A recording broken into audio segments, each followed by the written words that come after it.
Happy New Year, everybody. Welcome to the Midwest. We are going to have some good times tonight. Just wanted to say Happy New Year. You know what? I think it's a time, though. Let's get started. Oh, now. Here we go. Now. Okay, so I'm going to go ahead and do a little. Oh, you can't even see. I want to break it, though. All right, here we go. I'm going to go ahead and tune it down.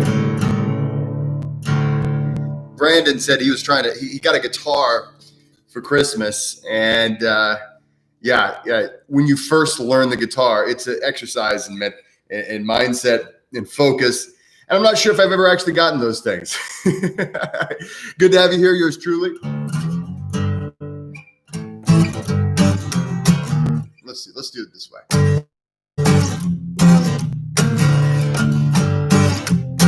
I recently got this song in my head, and so we're just gonna play it. Here it comes. Sing it if you know it.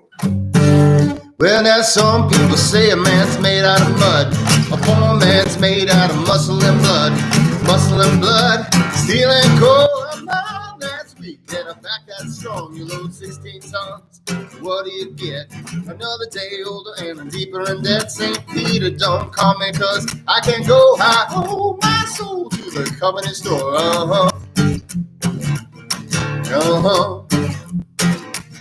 Well, I was born one morning in the drizzling rain, fighting in trouble, my middle name. I was raised in the game by the old mama line. Made no high to a woman, make her walk the line.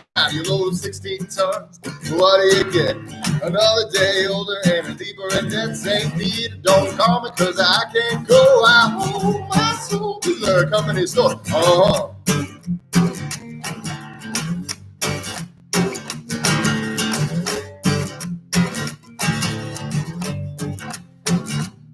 Well, I was born one morning when the sun didn't shine. I picked up my shovel and I walked to the mine. I load 16 tons, number 9 coal. And the poor boy said, now bless my soul. You load 16 tons, what do you get?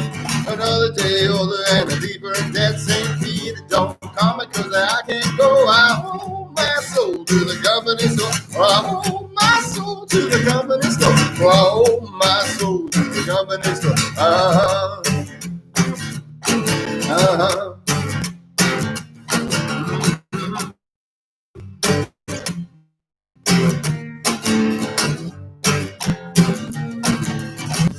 Hey, Happy New Year, guys. It's almost here. I am celebrating early. And here's the thing.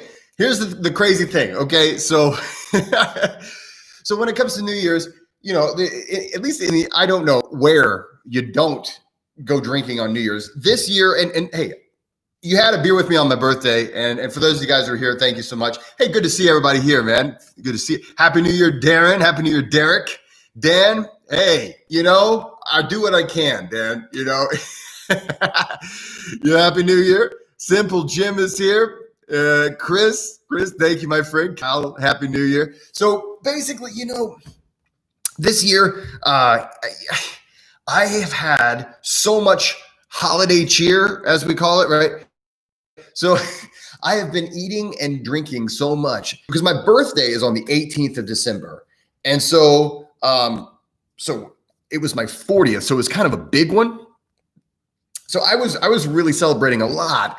And, you know, cheat meals here, cheat meals there. I mean, it was not even really cheat meals. There was no cheating about it. It was just wanton disobedience to any kind of adherence at all.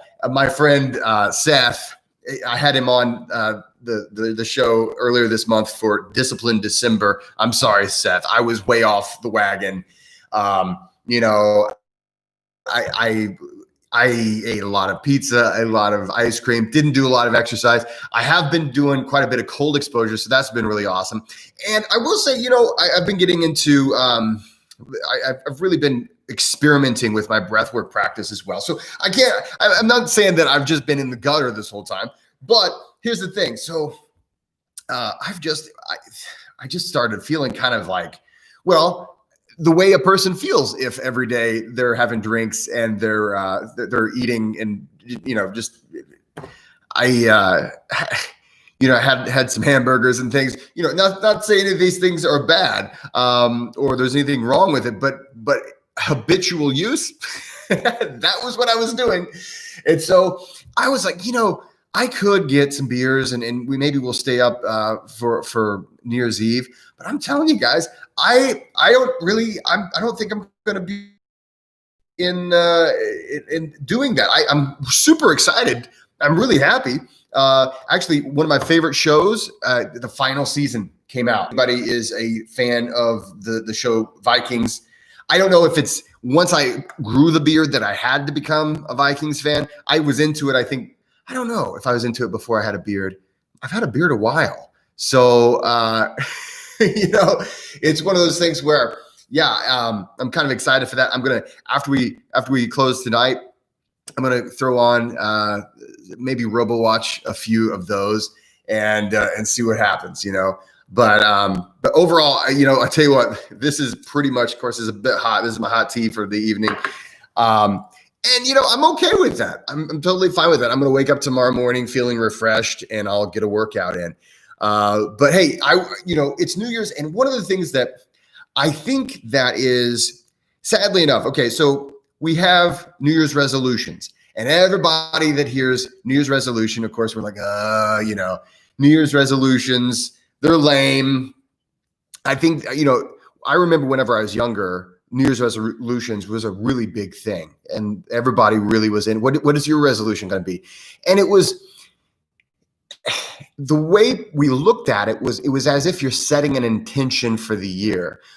At least the people that I knew, it was like, okay, this year, there's going to be some kind of a meaningful change in my life. I'm going to do something.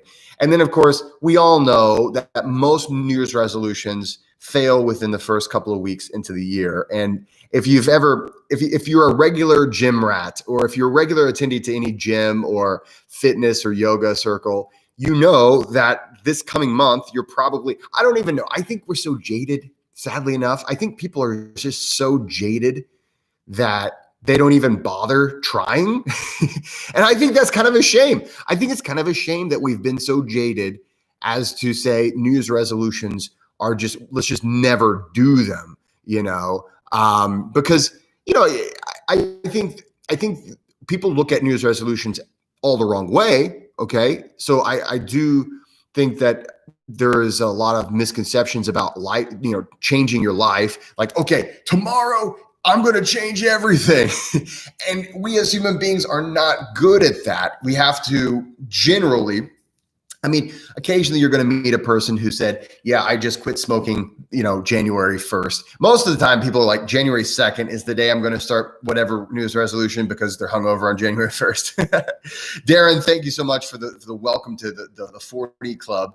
I'm not, I'm only 40. I guess technically, as soon as I turn 40, I guess I'm over 40. But you get to do awesome things like eating plain salad. No more delicious dressing for you.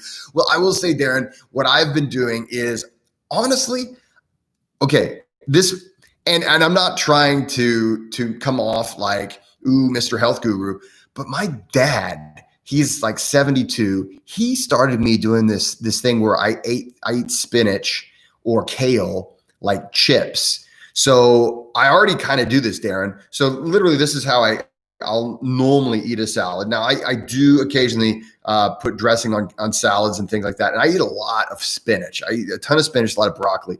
But what I'll do, and I've got my son doing this now too, so it's passing through the generations from my father to me to my son.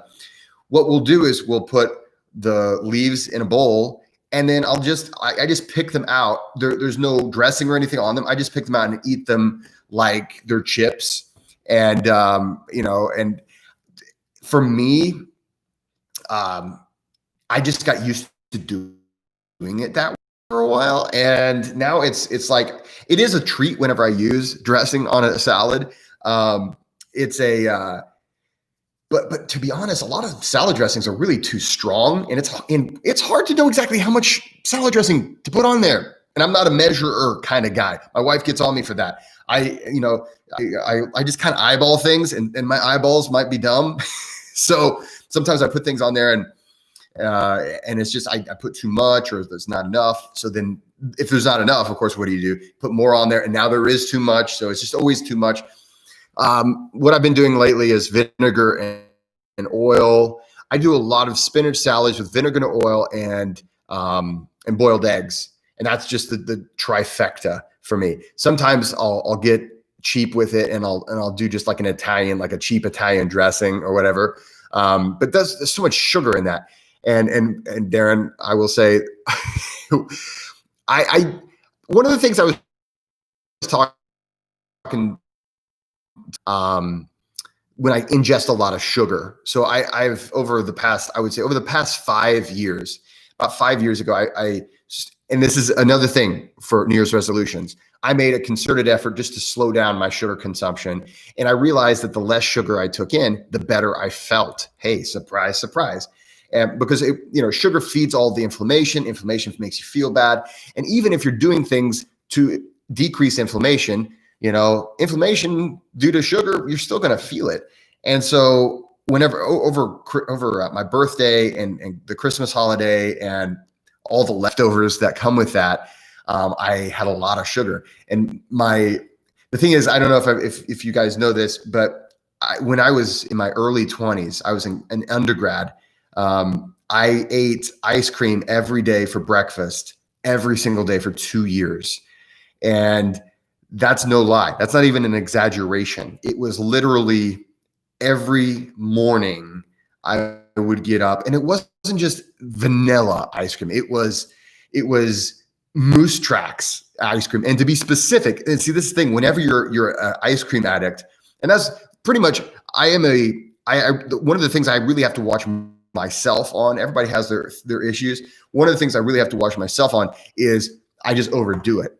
And Chris Guthrie says, Coach Rob says pizza is good for you. Hey, I like Coach Rob. I want to meet this Coach Rob guy. Just meat, cheese, and veggies, depending on how you do your pizza. The crust, though, not so good. Same with burgers and bread. And that's the thing. That's the thing where for my birthday, okay, this is what my wife got me for my birthday. And then my mother came in. And they both know how much I love ice cream. And then another thing I really like is flan and cheesecake. Like, I like them, but it's a good thing I only get them once or twice a year because the sugar just makes you feel awful. And I know I've got friends who hate me when I say that. And I was one of those friends. I was one of those people that whenever somebody would be like, oh, geez, don't you feel bad whenever you eat all that? I was like, what are you talking about? Screw you. I'm going to, you're just not going to eat yours? Give it to me. I was that person. And I really thought people were just trying to be holier than thou whenever they made those kind of comments. I thought they were trying to prove something or to make me feel bad for enjoying my life. And the reality is, once you get into these healthy habits, it's like you start to realize how bad you actually felt. So anyway, so on my birthday, I had my favorite kind of pizza, which here in the Midwest. Okay, so for those of you around the globe, now I don't know if anybody is from New York. If you're from New York, I love your pizza too. Okay, here in the United States, the New York style pizza and the Chicago style pizza are they're the greatest. Basically, everything else is second to those two. If you go to the nice places, you don't have to even really go to the nice places. Like, you can go in New York and it's just like you can buy it by the slice, and these giant hand tossed pizzas in New York. But anyway, my favorite is the Chicago deep dish. And the Chicago deep dish, you're talking like almost like an inch of cheese. And if you want to know how much, for those of you who don't know what an inch is, because of the metric system, I understand. I have no idea how to translate that. Just this part of your finger, that's 1 inch. Yes, that's how they could tell what an inch was back in the olden times. I'm sorry, Chris, for making you hungry. But actually, to be honest, I have a little bit of leftover pizza in the fridge. If I start to feel like, those Vikings, man, that Viking, I'm going to watch the Vikings after this. And when the Viking show, half the time they're eating and they're yes, yes, and they're drinking all this stuff. And if I feel like they're tempting me, maybe I'll have the leftover pizza. But basically, I'm trying to reduce my overeating because it is starting to make me feel bad. But for my birthday, I had Chicago deep dish pizza, an ice cream cake my mother made me, and my wife had, and my wife used this service where you can have like food from some of the nicest places in the country shipped to you to finish the cooking. And so I forget where it was, but it was this world-renowned Chicago deep dish style, like the originators of that style of pizza sent here, and she baked it. And oh, dude, I was in heaven. I loved it. And then she also had a cheesecake that was like super gourmet. So I was like, oh man, this is great. But then there were leftovers, and I felt bad to throw this stuff away, it's because then it's like, well, I feel bad for wasting food. I don't know why, I don't think it's a good thing to waste food. And hey, brother, self-upgrade. It looks like you've asked me a question. I'm going to get to your question. Feel free to throw them in there. I'm just unloading on you guys a little bit because, right now, I just didn't feel like doing a whole lot for New Year's Eve. I'm going to watch Vikings. I'm going to hang out with you guys. Might play another song or two. If Brandon gets on here, I'm going to show him a few chords, and we can collectively teach him some guitar. His wife got him a guitar for Christmas, so he said that he's having some trouble with it. But basically, Detroit 470 just gave me a traditional Punjab meal from Northwestern Asia. Oh man, there's just so much good food out there. Juan is asking about Vikings. It's on Amazon Prime. And so if you have Amazon Prime, the last season of Vikings is on there, and I happen to have it right now. So it's like, score. So that's the only place I know how to get it. But anyway, I'm going to come back to some questions I'm seeing. But anyway, so that's when it started. And then, so after that, of course, I had some beers with you guys. I had beers with my friends virtually this year, which was kind of cool. It's one of those things. I didn't want to have a 40th birthday party at home. I wanted to have, go out with friends or have friends over. But during this time, it's just kind of awkward. And so it was kind of cool. We had a Zoom party at 40th birthday, and I got to hang out with friends of mine that had moved away or that, just they don't live in this area. So it was kind of a neat thing, So I was really happy about that. It just kind of, the whole season continued to snowball. But, looking to this new year, to 2021, I hope that people aren't so jaded as to not have, you don't have to call it a resolution. You don't have to call it, I'm going to change my life overnight, because that's not realistic. But like, for instance, here are some of my goals. Okay. So here are some of my goals, and you guys can hold me to it. You can hold me accountable to this. So what I really have this past year, I have really lacked is good cardio. I used the fact that my gym closed down as an excuse not to do cardio. And then even when the gym opened back up, I was like, yeah, I'm just going to keep not doing cardio. So I would do all my other routines, all these other things, and then just avoid cardio. Yeah, I would do a little bit here and there, but I just wouldn't get the cardio in that I normally should get in. And I started to feel it. And here's one of the things that I turned 40. And so one of the things I'm trying to do is lean out. I wouldn't call myself fat, but at the same time, I want to reduce my body fat, down to something lower than what it is. I haven't even tested it. So starting tomorrow, and I actually have the calipers to do it. I just haven't gotten around to it. So tomorrow, that will be one thing that I do. And maybe I'll post it on here just to show you kind of what my body fat percentage is. I'm assuming, you know what, I shouldn't even really say what I think my body fat percentage is, because it's going to be off. but I'm going to do it anyway. I'm just going to assume. I'm going to predict that is around 15 to 20%. But then I can see my abs when I flex, but I don't know. So I'm going to get into HIIT, and I actually started it. I'm not the kind of person who's like, I'm going to start it tomorrow.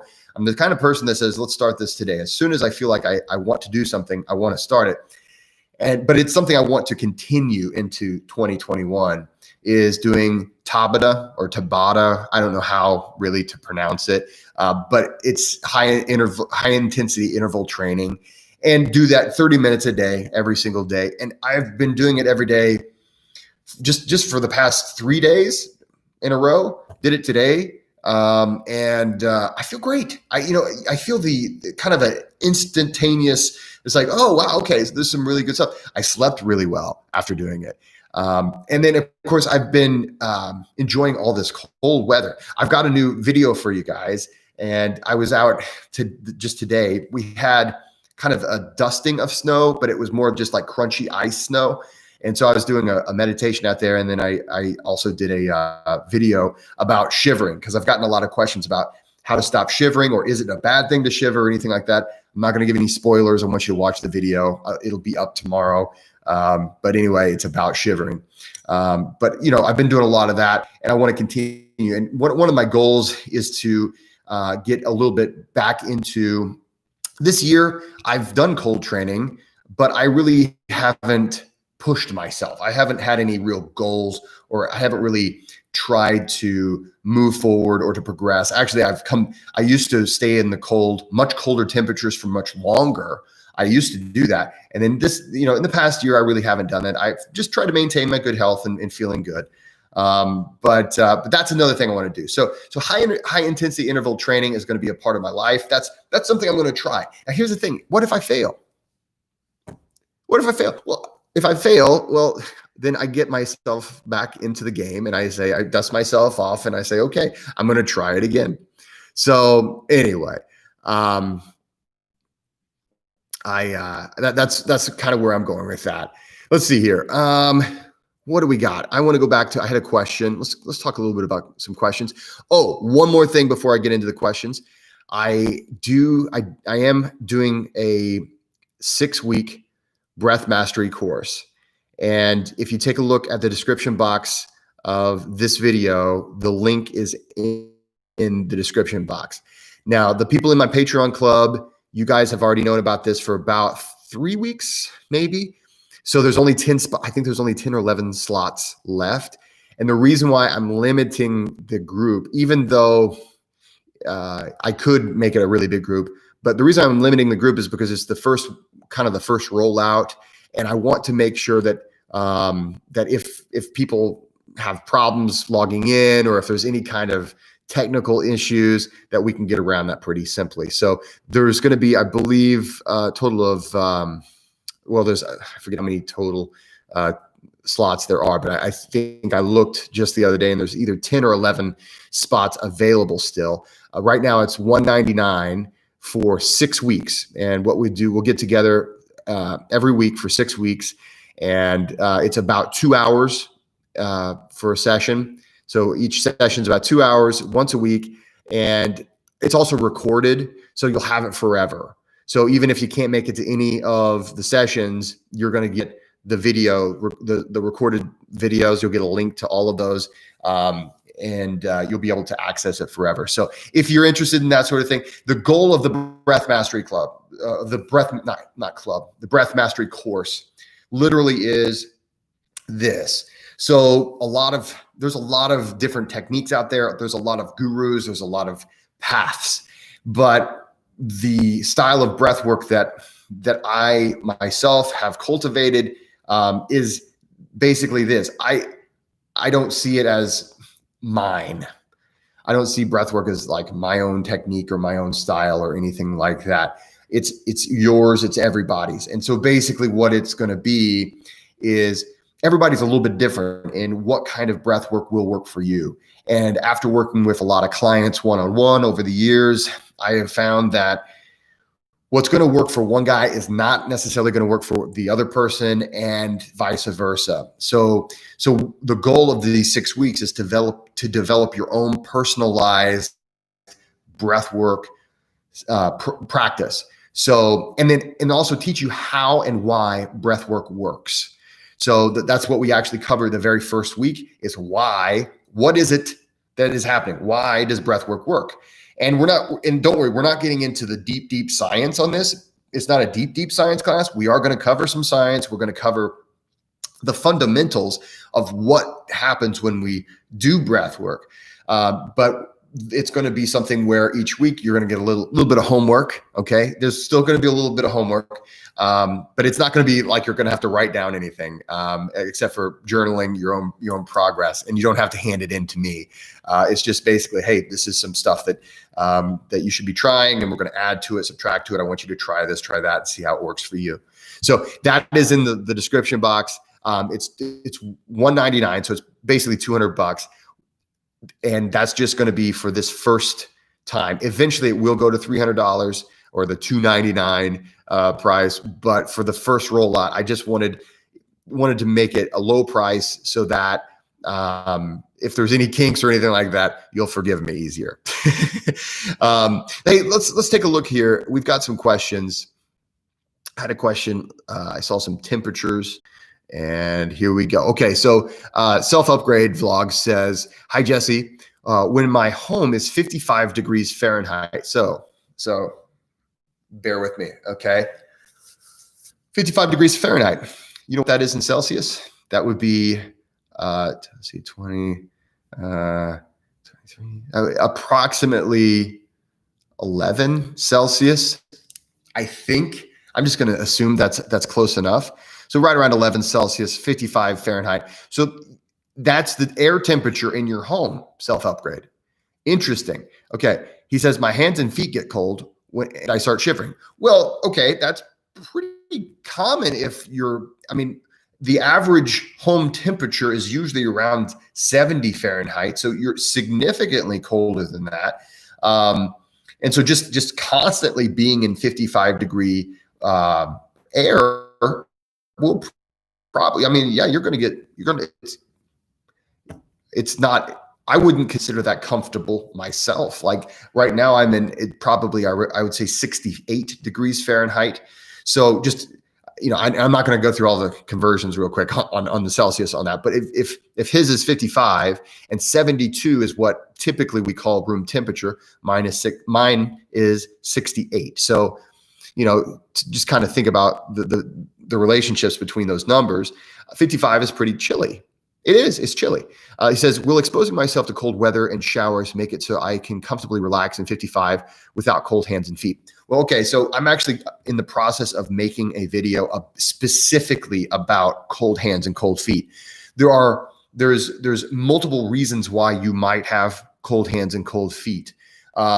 So it may have something to do with the temperature. In your case, it probably does. I would say here's a good way to test it. If you put your home temperature to, let's say, maybe you'll go to 70 degrees Fahrenheit. Okay. So I believe that is, let's see, that's about 19 or 20 degrees Celsius, I think. If you put that's what we consider room temperature. So if you can do that without being in a shivery way, if you can be at what we would consider standard room temperature without cold hands and cold feet, then the issue is just the fact that it's 55 degrees. However, if you go to room temperature and you still have cold hands and cold feet, which is something I get a lot of questions about, then you have probably an issue with being stuck in the fight or flight state of your autonomic nervous system. And that's something we can work on with breath work, specifically with breath work. Now, here's what I'm going to tell you, though, Self-Upgrade. What I would say, if you're specifically looking for to not have cold hands and cold feet, the room temperature. Yeah, it's okay. So those are the two variables, the things I just said, right? Is it something where you're stuck in fight or flight? Well, you need to go back to room temperature, about 70 degrees, and you need to find out, are my hands and feet still cold. If they are, you're stuck in a sympathetic dominant state. And that means you need to slow your breath down, my friend. And if you have my book, go to the protocols for relaxing and go to the protocols for CO2 tolerance in the book. If you don't have my book, I highly recommend it, obviously, or I wouldn't have written it. But you can also, if you're in the Patreon club, I have some things to help you relax. Typically, if you have cold hands and cold feet, you're freaking out in some way, even if you don't realize it. But if it's cold hands, cold feet because of the temperature, yeah, you can train your hands and your feet to be better, to tolerate the cold in a better way. But personally, I would question, and maybe you've mentioned this later on down here. It looks like you haven't made any other comments. That's okay. But I would question why you've set it at 55 degrees Fahrenheit. That's rather cold. And just remember, when we're training with the cold, it's not like we're saying we're never going to feel warm again, ever, right? So I know sometimes that can get confusing with the message, and that's, I hope, I really do try, and I know I probably fail all the time, but I try to make that clear, is that when you do cold training, it's like gym training. It's like lifting weights. It's like sprints or something like that. It's not something where you're going to never stop sprinting. If you're, you got some time where you're going to sprint and then you're going to recover, sprint, recover, sprint, recover. And that process, eventually you get all these benefits of cold adaptation. You get the benefits of cold exposure, and that's how that would translate. Let's see here. Chris got the Moto Coach Legend or Moto Coach Legend. Let's see. Juan, Happy New Year, my friend. Let's see here. We got some stuff. Hey, Simple Jim. Yes, I always end up having a beer or two when I watch VIKINGS. Skull, my friend, Skull, right? I like watching that show. I mean, occasionally I've had mead before and it's delicious. No wonder they drink it all the time. Let's see here. Chris says, about to get off work, wanted to catch you live, nice interacting with you, but did want to say that I anticipate your content, always positive, inspiring. Hey, thank you, my friend. He subbed as well. Thank you. Happy New Year, my friend. Andrew, Happy New Year. I get to do my Extremities cold training today. Really appreciate your channel. Right on. It's love. Hey, thank you, Andrew. Let's see here. Happy New Year. Samuel, do ice baths make arthritis worse for people in older people, say in their mid 40s? No. So this is something where I would say pretty much across the board, it's not going to make arthritis worse. It typically will improve your life, because it's going to reduce the symptoms of inflammation in the joints and just inflammation in general.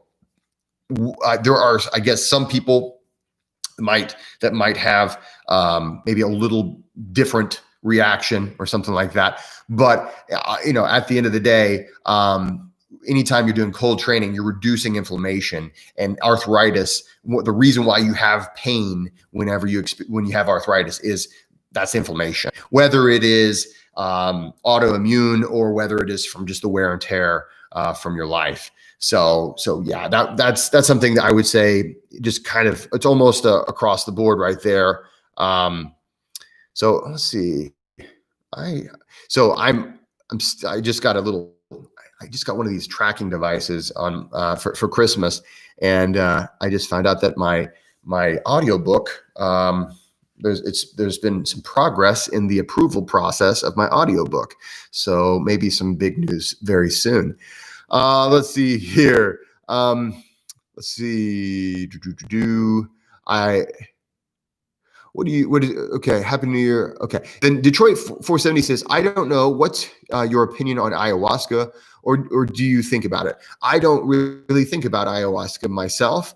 I have nothing against the proper use, or what a lot of people would consider plant medicine. I think that there's a lot of promise that can come from that. It's something that for myself, I don't see it as something that I myself will be seeking out. But I have friends and relatives who have, and they've had very positive experiences. So I don't really have any real opinion on it, other than for some people, great. Other people, maybe nothing. I did a lot of psychedelics early on whenever I was in undergrad, when I was like in my 20s. And I think for me, I did so much back then, I really don't have any desire to do any more. So for me, I don't think that's something that I'm interested in, but hey, that's to each his own. Let's see, Max 30 and Insanity are great workouts, free on Facebook. Actually, my wife used to be an insanity instructor. So I used to do like 30, I used to do at least 2 or 3 times a week, an hour of insanity. And yeah, I mean, you get in great shape. It's the perfect thing for your heart. It's a full body workout. You feel great. You start really, I even notice an improvement in mobility just because you're having to do all these crazy different moves and things. So yeah, that's a great point there, Andrew. Let's see. Samuel John says, how long should I stay in an ice bath when I'm just starting? I could swear my joints felt worse after having my second ice bath. Okay. So for instance, now this is the reason why I wrote the ebook. So a practical guide to cold training. Definitely take a look if you haven't looked at it. It's basically, I give you a lot of structure. So it's as if I'm writing out the handbook, right? It's like I'm there coaching you from your first cold shower. And then the second edition is the one that came out just this couple months ago, where I added a whole bunch about outdoor exposures, swimming in the cold, a lot of that kind of stuff. But I do talk about your first ice bath, your first cold bath, and things like that. So how long should you stay in your first ice bath?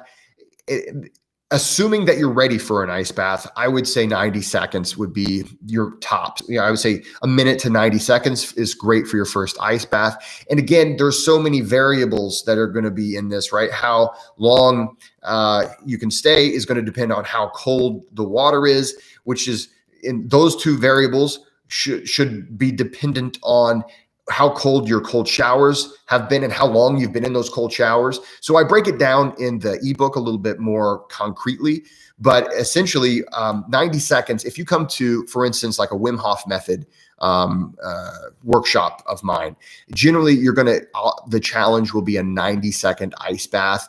And generally, if you've never taken an ice bath before, I'll say 90 seconds. And then if you want to stay in a little bit longer, I'll let you stay in until 2 minutes.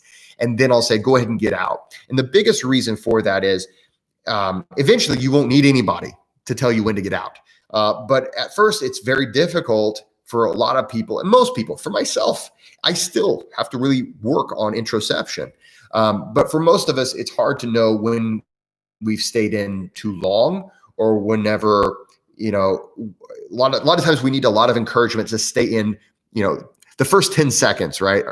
Or take forever. But then usually about 30 seconds in, you start to adapt. And about a minute, you're in a place where it's cold, but you can handle it. And then about 90 seconds pass, that's a good time to get out. So that would be my recommendation.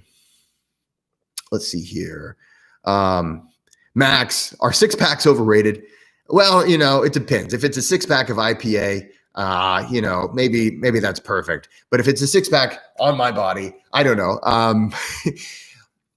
It depends on your goal. I think that's a personal thing.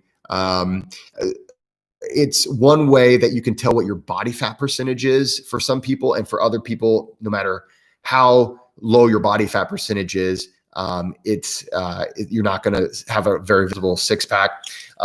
For me, I have gotten my body fat down quite a bit to where I know that the amount of 6-pack that I can see is determined by my body fat percentage. So eventually, if I get a 6-pack, it means my body fat percentage is very low. It's not necessarily like I'm trying to get the glam shots, but it's more like, okay, now I know my body fat percentage is low. It doesn't hurt though. I don't mind flexing my six pack if I have one, whenever I eventually get one. Let's see. And then Samuel, you make a great point. If you feel healthy and happy, it really doesn't matter. And like I said, there's some people that genetically, like, it's just not going to happen. And other people, I know some people that it's almost hard for them not to have a visible six pack. So it's really, that is in the eye of the beholder, and it depends on your goals. The goal here is health and happiness, really. So it's something that maybe you want to shoot for, but that's that. Teach his or her own. Max says, if anyone's interested in reducing pain and staying fit, check out Athletic Truth Group. They have an amazing program. Okay. Well, thank you, Max. Let's see. Philip says, Happy New Year. Thank you, Philip. Happy New Year to you. Darren says, thanks for the info. Philip, how is CO2 connected to hands and feet? Well, Philip, yeah. So CO2 is connected to everything. CO2 and oxygen, that's that gas exchange.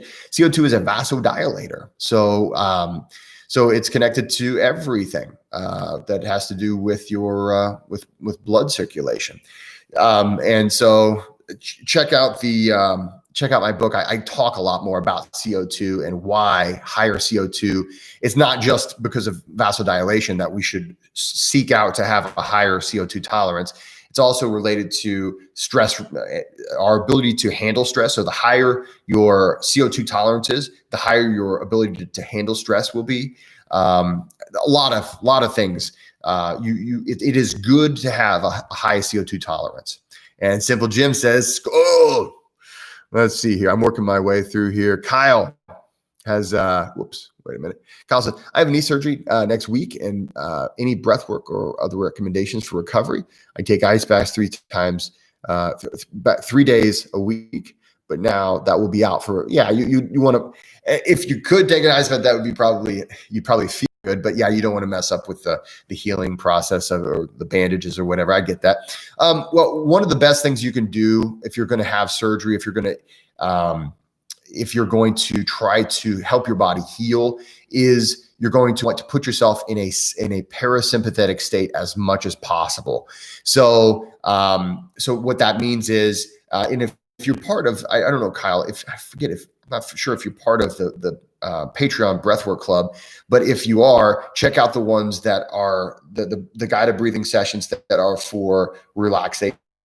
If you're not, just slow down your breath. Really just work on, especially a 4-8 time.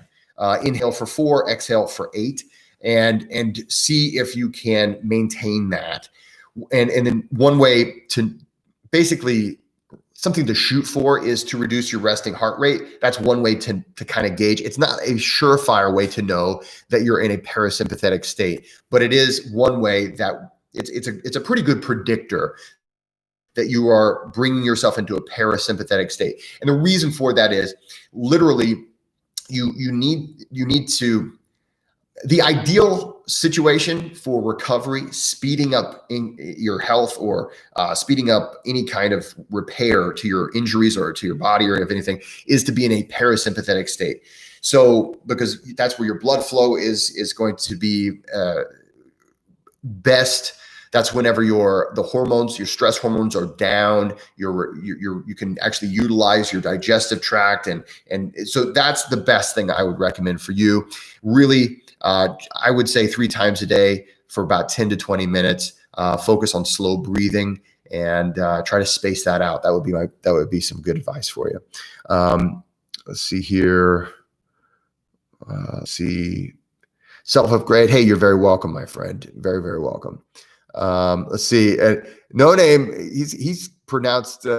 He's spelled skull correctly. Probably. I don't know exactly how that word is spelled. So let's see. I follow Cole's measure, but with Wim Hof method in terms of deep breathing. I've read Oxygen Advantage, Patrick McEwen.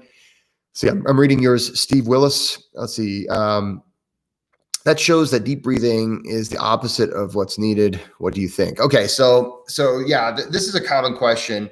Oxygen Advantage, Wim Hof method. How do they, which one's the better one? Which one's true? And reality is they're both right. And this is where, when it comes to like breath work, just in general, I, I think sometimes, sometimes we think, I think in the West, okay. So here's, in the West, a lot of times we think in brands. Okay, so Coca-Cola or Pepsi or this brand or that brand, and we think about which is the best quality brand because, you know, I want the best cola or I want the best, I don't know, this or that car or whatever. And breathwork is a little bit different. With breathwork, I want you to think about it like, okay, which is better, training or cardio? Right? That's a silly question because that kind of question doesn't make any sense, right? So the thing is, they are both very good, and they're both. It's ideal to do them both. So Wim Hof method, if you did Wim Hof method all the time, breath work, right? If you all the time you're walking around,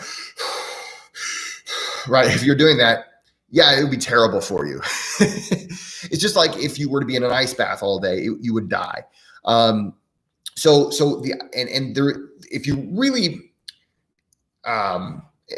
get into one of the things that both of these guys agree on, okay, and they agree on a lot. They agree pretty much on everything. Okay, so Patrick McEwen, he's made some statements. He used to be very critical of Wim Hof method, and then now he understands. Okay, well, yeah, I just do it once a day, and then the rest of the day I can breathe appropriately, and that's what Oxygen Advantage is all about. Appropriate breathing throughout your day, and appropriate breathing for reaching athletic goals or stress goals or things like that. So what he does in Oxygen Advantage is basically he breaks down the relationship between CO2 and O2 in our blood and how we can use those things to bring about better health. And that is not antithetical to what Wim does with his breathing technique. But with the breathing technique, what we're doing is we're making a major what I call an interrupter, one time a day, boom, or maybe twice a day, you know, if you really need it. But the rest of the day, you should not be breathing like that. You should not be a mouth breather throughout the rest of your day. And that is because if you do that, if you're constantly over breathing, you're sending signals to your autonomic nervous system that you really shouldn't want to send. You're sending signals. I am in a state of fight or flight.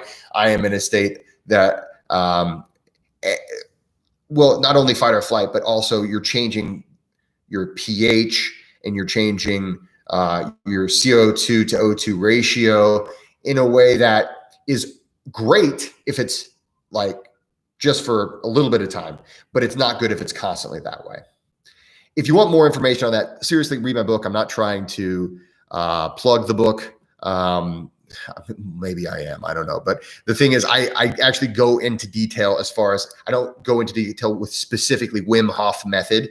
I talk about superventilation, which is whenever we think of or breathing faster than what we have to breathe, that is superventilation. That is a controlled hyperventilation. So it applies. There's a lot of different techniques that have that in it, and that's basically, it applies to all of them. Let's see, Darren. People have died under medical supervision. Okay, so ayahuasca talk. Let's see. Thank you. Happy New Year to all. Hey, no name. Hey, from Switzerland. Well, Happy New Year. Let's see here. Samuel says, thanks heaps, Jesse. I'm interested now to read your ebook. I stayed in the bath for about 5 minutes. Okay. Well, and here's the thing. The first ice bath I took, I stayed in it for 20 minutes. And don't do it. Okay. But the thing is, I have been doing 10-minute cold showers every single day, close to like if you were to go out into nature and jump into a frozen over lake.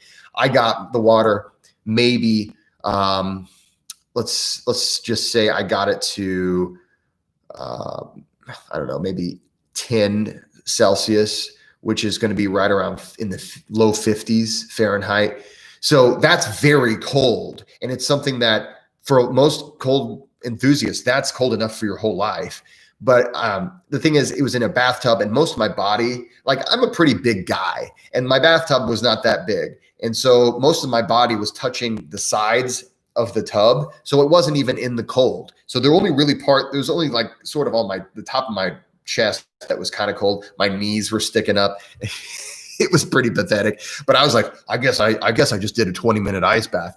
So, so it depends on how much of your body was exposed. It depends on, and my friend, if you just did a 5-minute ice bath, as long as you take the temperature of that water and then just monitor yourself, relax, chill. I know it's a pun. I'm a dad. We make dad jokes, but chill. And then just see how you feel. And maybe 5 minutes at that temperature is appropriate for you. So this is one of the things we do kind of, a lot of the time, the answer is it depends. So let's see here. Have you seen the James Nestor JRE about nasal breathing? Yeah, thoughts on nasal versus mouth breathing. Personally, I find benefits to mixing it up. Thank you for everything. Hey, thank you, Mariano. Yeah, so nasal breathing is my preferred breathing technique of all. And even when I do Wim Hof method breath work, I do nasal breathing. The reason here's the thing. I have nothing against mouth breathing when it's appropriate. So for instance, today I did 30 minutes of HIIT. I never did any mouth breathing, and I was giving it 100%. Okay. That is the goal for me, is to nasal breathe as much as I can. However, if I felt the need to mouth breathe, yeah, I would have mouth breathed, but there's a certain hierarchy. So in everyday natural breathing, you in through the nose, out through the nose. And you want to try to do that until you just can't do that anymore. Then what you'll want to do, if you like when I was doing HIIT, I was breathing in through the nose, out through the mouth, because that did allow me to exhale a little bit more forcefully and get a little bit more CO2 out, because it's the CO2 that makes you feel the urge to breathe. But there will come a time that you just have to go in and out through the mouth, and that's fine. And if that is what works for you, whenever you're doing, like, suppose you're doing Wim Hof method stuff, I have nothing against it. But for instance, whenever I wake up in the morning and I do my breath work, it's always nasal. I wake up generally in the morning, I'll do a CO2 test to find, and the cool thing is when you do a CO2 test, at least for me, it clears my sinuses. And then to just make sure those sinuses are super clear, I'll then do Bastrika. So that's the one where I describe the two different variations of Bastrika in my book, but most people recognize as the one you pull down, right? And so, and you might need to blow your nose afterwards, but it will clear your sinuses out. And then I'll usually do about 5 rounds of Wim Hof method style breath work. I'll finish up with some box breathing all through the nose, out through the mouth. I will do out through the mouth. But now, for instance, if you ever try Sudarsha Kriya, Sudarsha Kriya is all through the nose, 100%. And you're doing like really powerful, really fast, eventually through the nose. It's pretty incredible how the whole thing is through the nose. So for me, it's nasal 100% if I can, but don't take that as, again, everyone is different. We are all different, and biologically there's so much variation. So you do what works for you, but throughout the day, breathe in through the nose. In through the nose. You can breathe out through the mouth as much as you want, in through the nose. So let's see here. No name, you are the best. So the best dude 6-pack IPA, the best dude 6-pack of IPA. What is it? What is the one that I had recently? I always forget what I get. Here in my small town, the university that I work at were the Vincennes Trailblazers. So the local brewery makes this IPA called the Trail Hazer, and it's really, really good. Let's see, another IPA. But the one, what is it? I'll think of it as soon as we start talking about something else. My tea's cold now. That's what happens whenever you talk all the time. Let's see here. So, Self-Upgrade says, my goal is to like the British outdoors, which is, hey, a Brit who's converting to Fahrenheit from me. Thank you, my friend. Which is 40 degrees Fahrenheit. I am comfortable in 21 to 26 Celsius and want to expand that range. So I am warm at 10 to 15 Celsius, range without this. Now, are you talking just Self-Upgrade? Are you talking about cold water or just the air? I think you're talking about the air, but it could be, but overall, you can expand your comfort zone. It's always, here's the thing. You're always going to feel the cold, but whether or not you are bothered by it, that's the thing that changes. So today, Brandon, he made it. Okay, we're going to play a song for you. I'm going to show you how to play a chord without having to have a whole lot of skill here in just a minute, because I know you just started playing guitar. But anyway, but getting back to the question that I was on, but you like, for instance, today I was out walking barefoot in ice. It was 2 degrees below Celsius. So it was -2 Celsius. That was about 30 to 28. It was 28 to 30 degrees Fahrenheit. And I just sat there in bare feet. I had my sweatpants on because that's kind of my thing now. I'm always wearing sweatpants. No shirt. And yes, I felt the freezing cold, but I just wasn't bothered by it. And that's what you can expect. Let's see here. Hey, Jeremy. Let's see here. Happy New Year to my fellow bearded friend. You inspired me to be a healthier, better version of myself. Thank you for your content. Thank you, man. Thank you, Jeremy. Let's see here. I didn't miss. Let's see here. Detroit 470. What is your advice on indoor and outdoor air? Does it matter on doing Wim Hof method breathing practice? I'm not 100% sure what you mean as far as your advice on indoor and outdoor air, but I'm just going to give you what I want to tell you about. Okay. So, if you saw my interview with my friend, Ben Pelton, he lives in Florida. I live in Indiana. At one point during the interview, I asked him if he can hear that my humidifier kicked on. And he's in Florida. So he's like, what? So in Florida, they don't need humidifiers. They probably need dehumidifiers. In Indiana, in the cold, it dries out the air, and it can just wreak havoc on your sinuses. And I am a person who I've always had sinus problems. And so I am very adamant about making sure that I have 35 to 45% humidity in my home all winter long.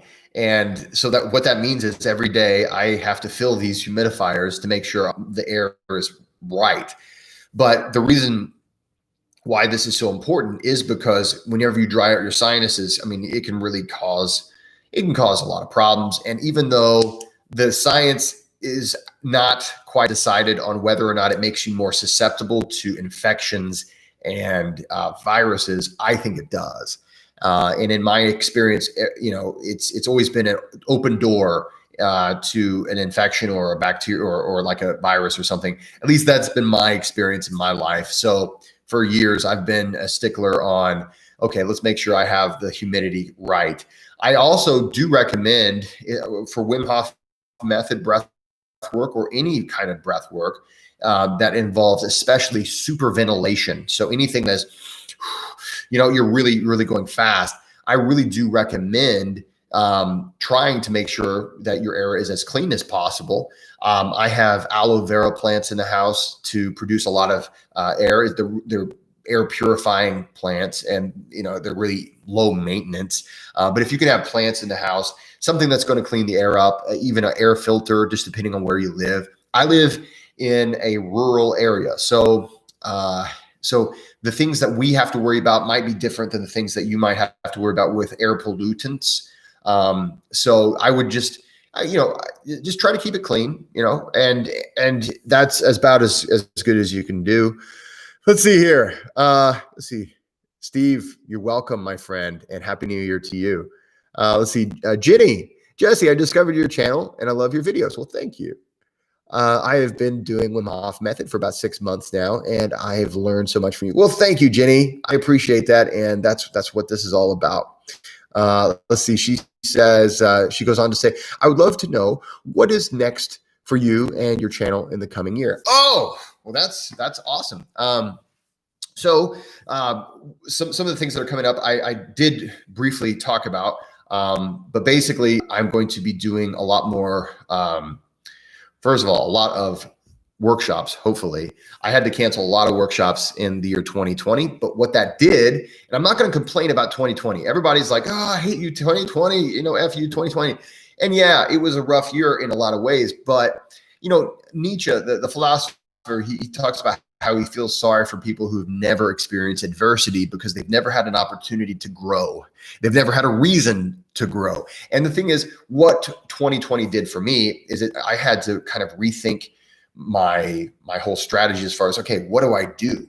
What am I doing here? Because I was just going around doing workshops and I did breathwork classes, and I had the idea in my head to write the book, and I had a plan to write the book, but what it forced me to do is to say, okay, I need to develop content and make solid plans. So what I'm doing this year is I'm doing the 6-week breath mastery class. The very first one is starting January 13th, and it's going to go for 6 weeks, every week on Wednesday at 2 p.m. Eastern Standard Time.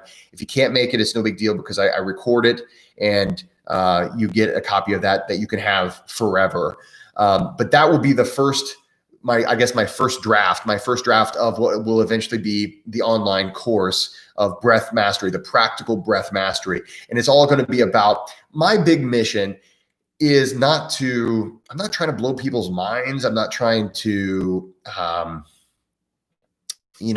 come across as make any kind of claims that are over the top. My big mission, I was just blown away at how much I kept on learning more about breath work. And I was just blown away, man, this is something we all have access to. And this is something that it's not just one technique or some other technique.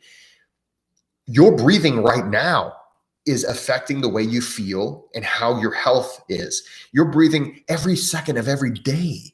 And it not only does it affect how you feel now, but it's going to affect how you feel later. It'll affect how you breathe later. Your actions affect your breath. Your breath affects your feelings affect your actions, and so on and so forth. And so I'm so excited about that. So what I'm trying to do is develop, I've already developed the course, and it's going to be rolling out this year. And the whole goal is to basically help a person say, okay, there's all these things I could do. It's a buffet of breath work, and I'm going to choose what I want on my plate. And then this year, actually, I have hopefully a Wim Hof method weekend coming up on 8th of January. So January 8th, 9th, and 10th. I'm planning on going up to Wisconsin to Sand Valley. So you go to sandvalley.com and you can sign up for their wellness weekend is what they're calling it. My buddy, James Stewart, he set this up, and then he invited me to come up with him, and we're gonna team up to do this wellness weekend. And it's so cool. Like there's a pond that we can drill a hole in and jump in, and it's going to be really cool. You don't have to, but it's an option. But I'm going to go around the country. I'm setting up things. I've already set some dates, which I will release soon. Just so you know first. Now I've got a couple of dates in Chicago. I'm about to set some dates in Lansing, Michigan, Indianapolis, Nashville, Tennessee. And then hopefully I'll be able to get out to Columbus, Ohio. I have not yet started on that, but I do want to get out there again. It's just the place that I went last time, which was ideal. It was such a perfect place. It's not very big, and depending on how all the regulations go with the virus and whatnot, I'm not sure I'll book that because it is a significant journey for me. But I do plan to go out to North Carolina again with Rob Linfesti. We're going to be doing some really cool retreats out there. So a lot of good stuff to come. So definitely pay attention to follow my, I'll announce it on this channel, but also on my social media. Let's see here. Thank you for asking, Jenny. Let's see, Mariano, Happy New Year. Let's see here. Oh man, I got all sorts of stuff here. Brandon, we're going to show you something on the guitar real quick. Okay. First, I got to wet my whistle, though.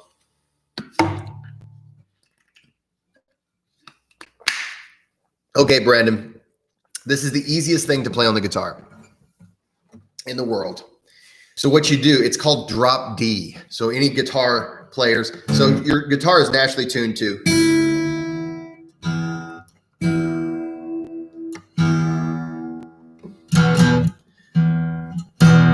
So naturally, your guitar is tuned to E, okay? So you can play chords and stuff like that, but then, hey, you have to learn the chords. The easiest thing on the guitar is to take your E string and tune it down to D. And you just basically, you just go lower until it sounds like a chord. Guess what I'm doing right now? I'm playing the D chord. And then,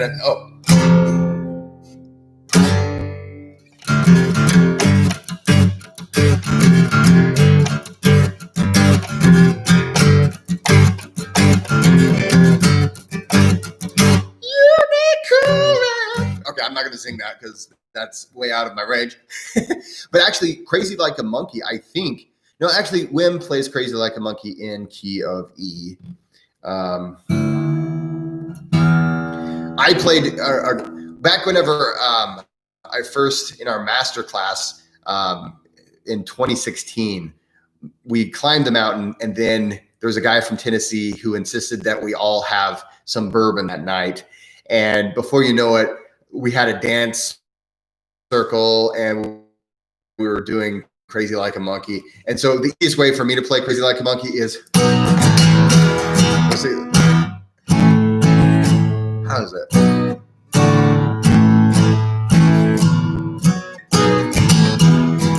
Crazy like a monkey, just be funky, I'm doing okay.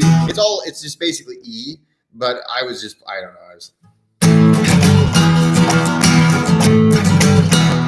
crazy like a monkey. Well, I'm not going to play it right now, but the point is, drop D. It's the easiest way to play guitar. There's your guitar lesson for the night, Brandon. Crazy Like a Monkey is one of those songs that it's mysteriously simple. And Wim showed me, he's like, no, this is exactly what I'm doing. And for some reason, and I play guitar pretty well. I mean, I've been playing since I was 14. For some reason, it's like the timing is weird for me. So I always play it wrong, and he's nice enough. What I'll normally do is play something in the background. Let's see here. Let's see. Oh, W. Welvers. We love W. We lovers. Hey, bro. Happy New Year's. Hey, happy New Year's to you, man. Actually, I'm preparing for video for Intentional Barefoot Day 2021. So if you don't mind, can you please show your feet on camera for a moment? We'll give you credit in the compilation video. Okay. So you want me to show you? Okay, right here. Now notice they're still dirty because I'm kind of a dirty guy. Here, let me see if I can get them both here for you. If I fall backwards, then this is going to be the greatest YouTube live of all time. Here are my feet. Okay, now I have to manage all these chords and not knock anything over. So the thing about your feet, just some advice for anybody. It's getting cold in the northern hemisphere. One of the reasons why you want to walk bare feet as often as you can outside, especially if your goal is to do snow walking and ice walking and things like that, is because snow and ice make walking barefoot harder. Surprise, surprise. So if it's hard for you to walk outside on sidewalk or on the lawn in your barefoot, then it's going to be way harder for you to walk on the snow, which is on top of those things. And the thing is, what people always forget And sometimes I'll even forget it too. I'll walk outside and the ground is not soft because the ground hardens, right? Whenever it freezes, it gets solid. And so you're walking those crunchy, it gets hard. Basically, when you're walking on snow, it's like walking on concrete, like jagged concrete, but then there's sand on it that's super cold. That's kind of, I guess, maybe my best rendition of it. But hey, good luck tomorrow, man. Dude, enjoy some barefoot out there. Philip says, I live in Michigan and the cold water is super cold in the shower. Yes. Actually, I was humbled last year before I went to Poland. I took a 10-minute cold shower in Chicago, and that's even south of you. And that was cold. That was a cold shower. Started daily from 5 seconds, added 5 seconds every day, got to 2 minutes, 30 seconds. That is what I'm talking about. Okay.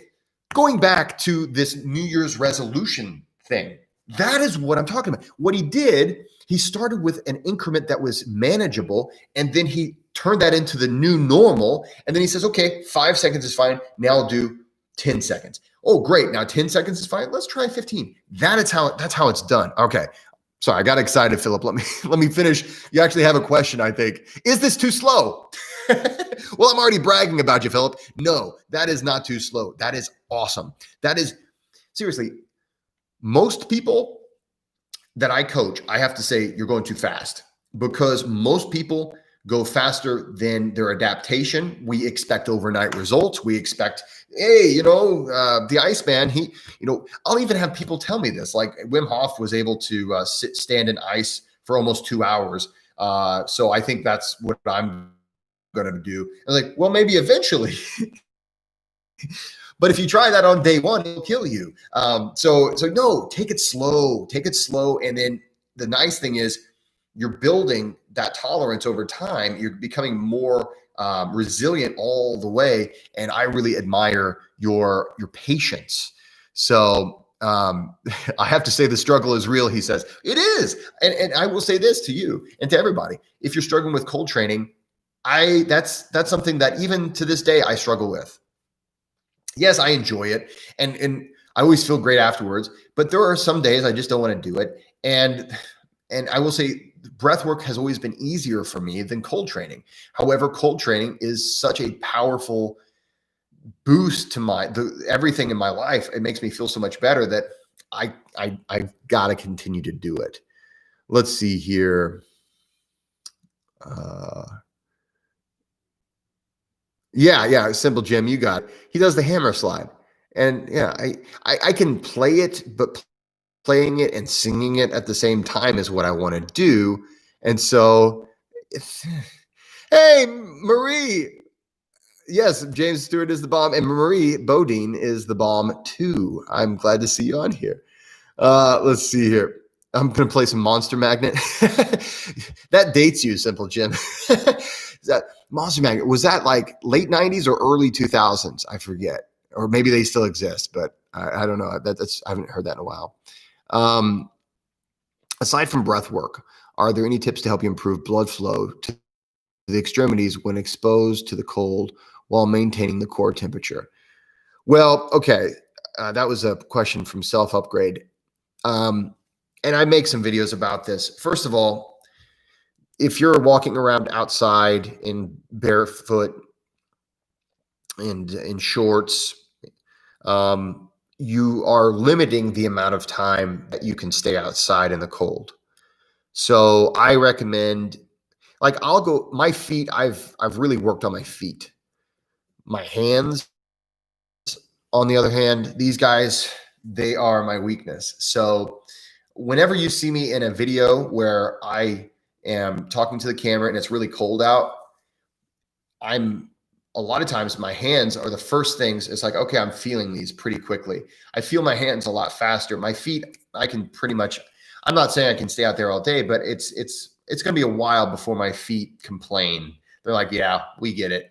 My hands, on the other hand, they're tough. So there's always going to be, with me, I recommend covering your extremities for the vast majority of time. when you go outside. Now, if you're in an ice bath, put your hands on your chest or on your legs, and that'll help keep them from getting painfully cold. If you're in a cold shower, typically that's not a problem for most people because you can just keep your hands kind of away, but putting them on your body is fine. Remember that when you're doing cold training, if you're looking for the health benefits of cold training, your extremities really, you don't have to make them cold in order to get the benefits of health and health benefits of cold training. It's primarily, when it comes to cold training, it's primarily a core body temperature challenge. It's challenging this part of your body, your torso, your legs, not the extremities. That's generally not going to give you an enormous amount of benefit. So when I go outside, if I'm training by myself, or anytime, if you see me outside training, you're going to see me wearing a hat covering my ears. You might see me with a scarf. When my beard's long, I don't use the scarf. Sometimes I use a scarf just because, like, I have a microphone on or something like that. But actually, I've got some new microphones that I'm thinking of just hiding in my beard. We'll see how that works. So anyway, let's see. Okay, I've got to catch up to all these comments. Happy New Year. Is that when Huff's song, the one where, I'm not sure. I don't remember the Yes Theory documentary quite so much. It's been a while since I've seen that. He does a Kilimanjaro song, which he was kind enough. He sent home a version of it to my son, which I'll show it to him later. My son doesn't really, he knows, hey, there's daddy's friend or whatever, but he's, I think it'll mean more to him later.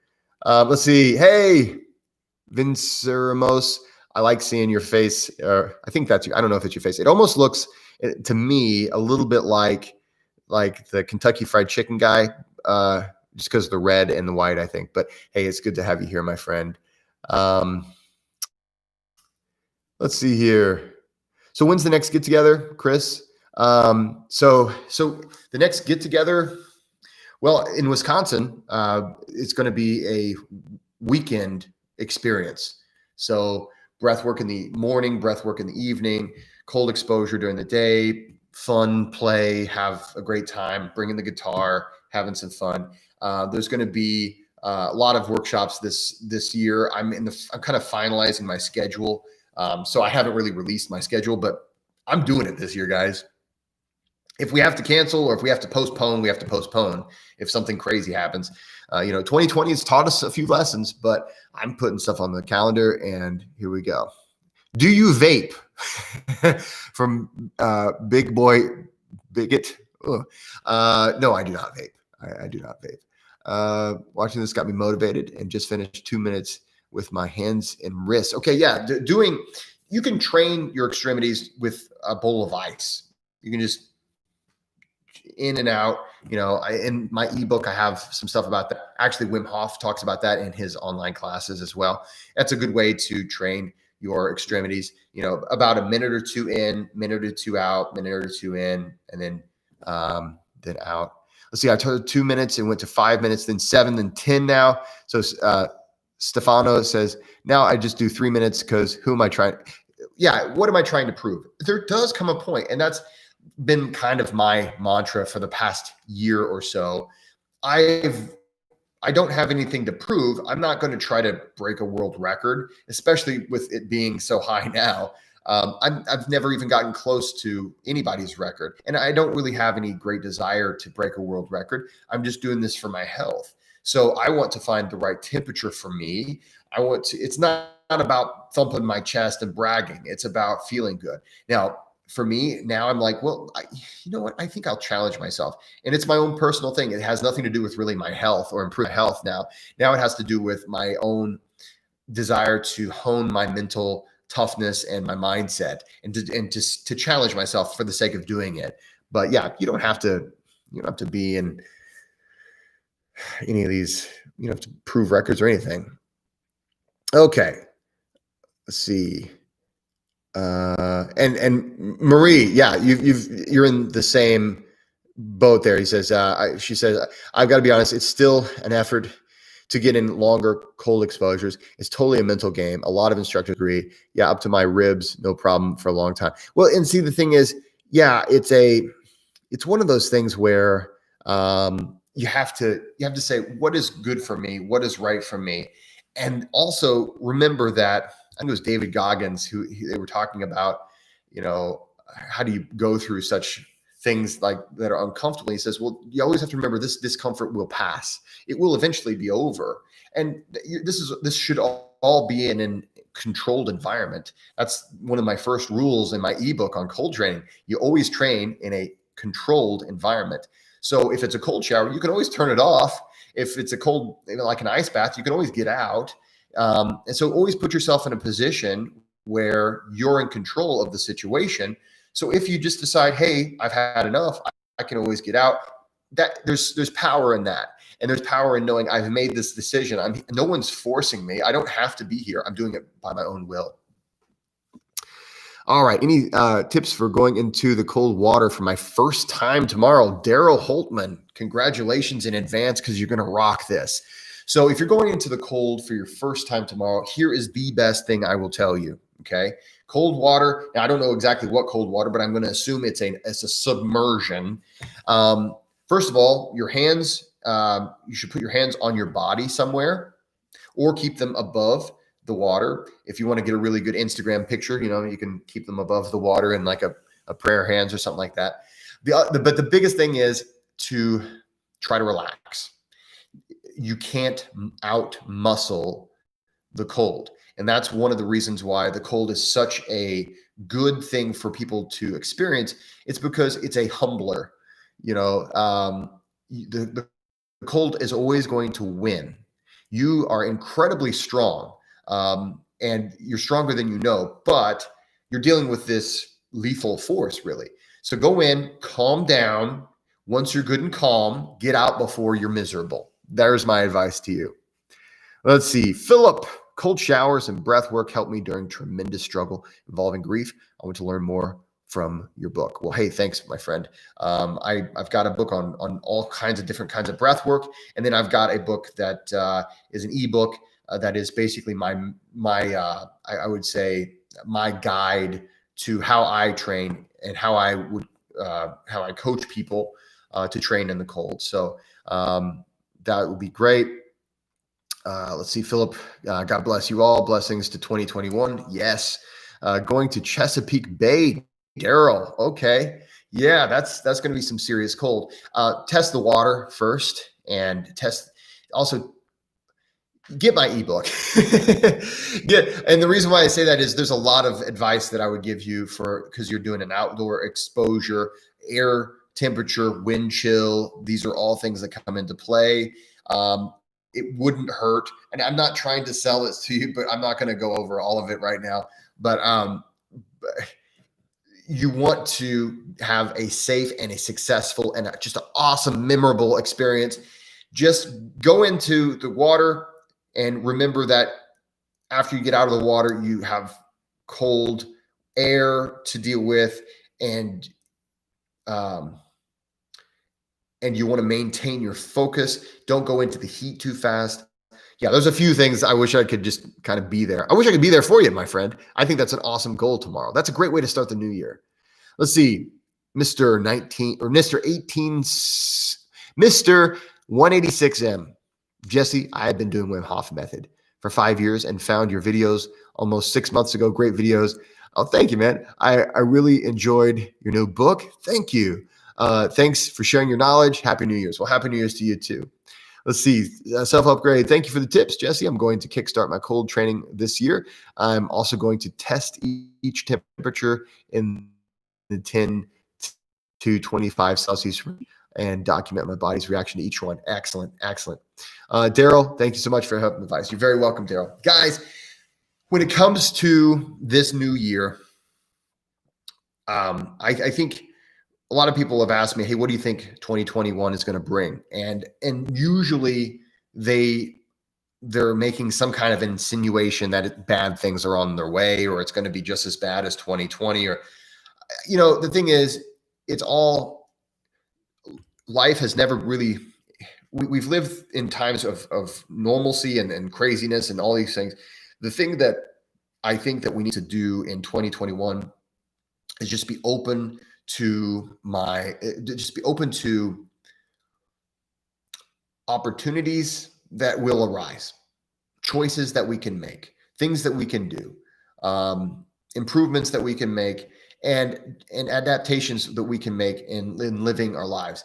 The two greatest things I think we can do is, if you want to change the world, change yourself, because you're the one that you have the most influence over. And so if you change yourself, that's one person for sure that has changed for the better. And then other people see that. Other people see that and they're like, hey, that was a pretty good idea.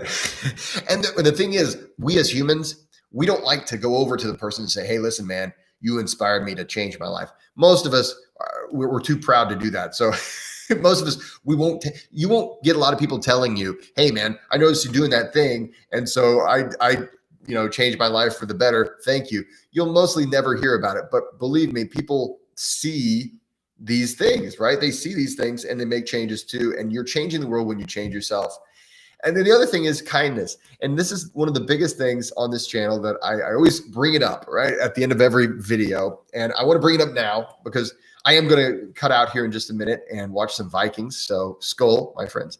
But when we're kind to other people, kindness is something that the world needs. It's always needed, and it needs today, right? And it doesn't take a lot. You can really go out of your way to be kind to someone, but kindness is something that we do not because we want something back, and not because we want to be seen being kind. It's something that we do because whenever I look at you, I'm looking at me. We're the same. And I really think that we're all, we're all struggling with things, and we all have things going on, but we're all doing the best we can. And just look at your fellow man and say, hey, man. And it doesn't have to be anything big. It can be opening the door for somebody, or, simply smiling at someone, is you don't know what that can do to a person and how far that can go. So guys, I want to thank you guys for being here. This has been just a really fun way that we've all got to connect tonight. Oh my gosh, you didn't get to see my feet? Okay. Here we go. Here's my feet. All right. Because everybody's already seen my feet. This is like double feet exposure. These are my feet. Dun, dun, dun, dun, dun, dun, dun. I can't believe I'm doing this. No, enjoy. So anyway, guys, I want to thank you guys for being here. If you haven't joined the Breathwork Patreon Club, please do so. If you are in the Patreon Breathwork Club, you've got 3 guided breathwork sessions that are going to be coming your way probably mid next week, maybe late next week. And they're going to be awesome ways to start the New Year's out. Especially there's going to be one that is specifically for putting you to sleep. So that's one that I've gotten a lot of requests for. So it'll be one that is specifically for going to sleep. Guys, if you do drink tonight, please don't drive. And if you do drive, don't drink. Okay. So remember those 2 things. Enjoy your night. Enjoy the new year. I will see you next year. Happy New Year's, everybody. Good night.